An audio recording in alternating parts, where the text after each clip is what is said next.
Transitions, Decision-Making and Becoming an Adult. This film illustrates how the role of parents of young people with learning disabilities changes when their children reach 16 and parents no longer have formal authority to make decisions on behalf of their sons and daughters. A lot of the inquiries that I get will be from parents of young young adults, teenagers who are in the transitional stage between the ages of, say, 16 and 18, because under that age, they're children, they're in school, they're in education, the decision-making is in the hands of the parent. When they get to the age of 16, there becomes a greyer area, and parents then start to think, what happens if somebody suggests something for my child and I don't agree with it? What rights do I have? And it's the first time they start thinking about that. Well, the Mental Capacity Act applies to everyone over the age of 16. So that's important that family carers know about the Mental Capacity Act. They shouldn't be frightened about it. It's there to help decision making, to help their family member, but to help them as a parent to understand what their rights are, as well as what the rights of their son or daughter around decision making. And virtually all decisions are covered by the Mental Capacity Act. So as soon as their son or daughter turns 16, they certainly need to know about the Mental Capacity Act and how it applies. Pictures. Who's that person there? Me. That's you as a baby. And who's that? Parents can help their children to think about the important decisions they will need to make as they become adults. Post-14 transitional reviews can clarify the support that young people will need to make those decisions.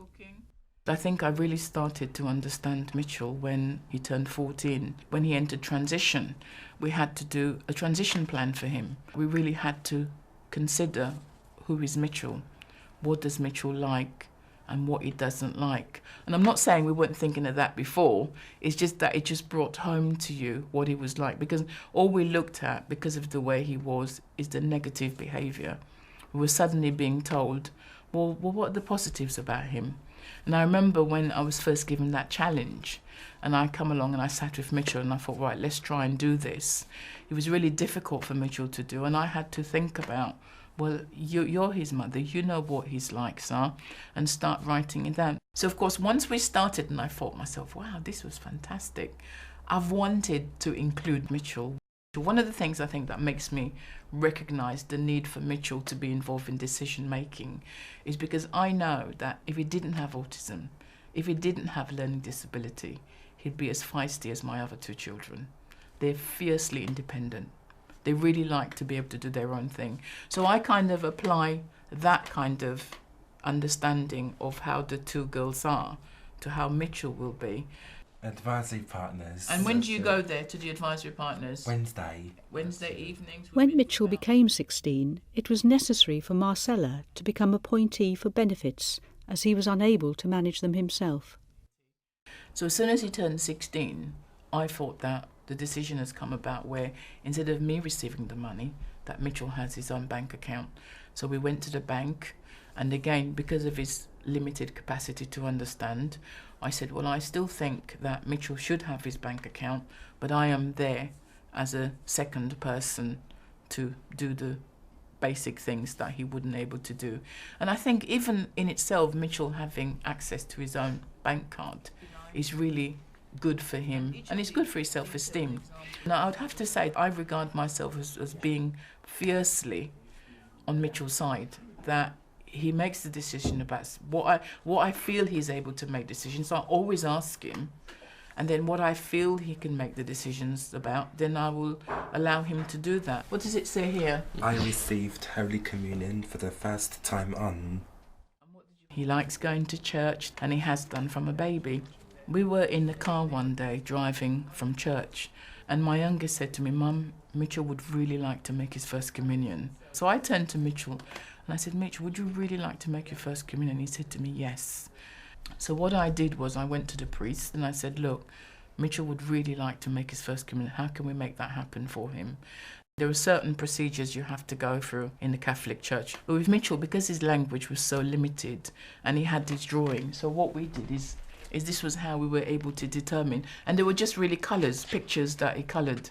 And I think merely by the fact that he coloured these pictures in, that was sufficient in his own way to say, well, yes, he'd like to do it. And it was a really, really special occasion when that happened. And I think also for Mitchell, the fact that we decided to help him and he saw that happen, that's really encouraged him. Which one is your favourite?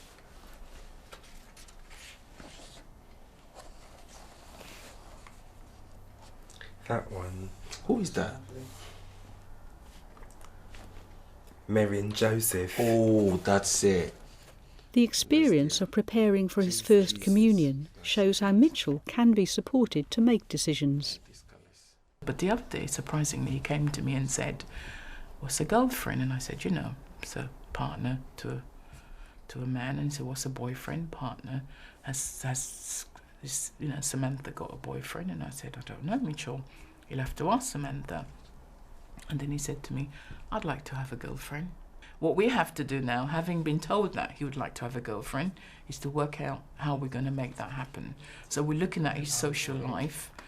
As Mitchell has become a young man, Marcella has noted how his aspirations have changed. As a parent, she's had to think about how decisions about his life will be made in the future. I'll be honest with you and say to you, had I not been involved in person-centred planning, I think I would have made decisions for Mitchell without involving him at all, because I wouldn't have thought that Mitchell had the capacity to make that decision.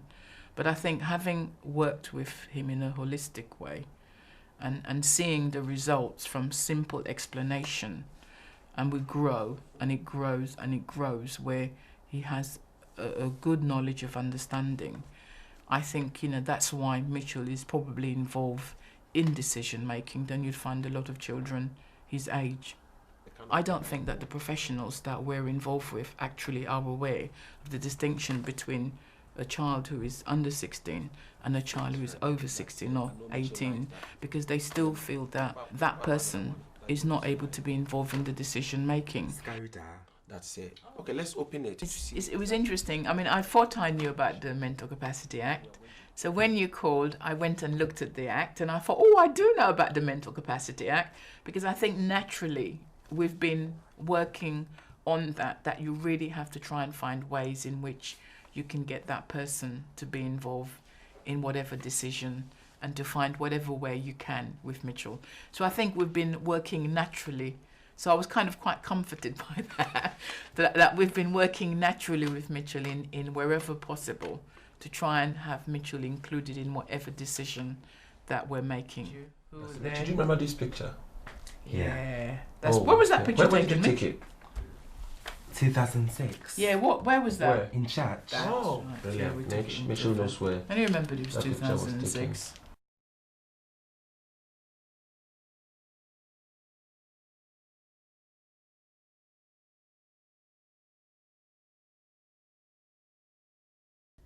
If this film has raised issues that you would like to talk about, the Family Carer Support Service will try to help. You can telephone them on 0117 906 1751 or email familycarersupport@hft.org.uk.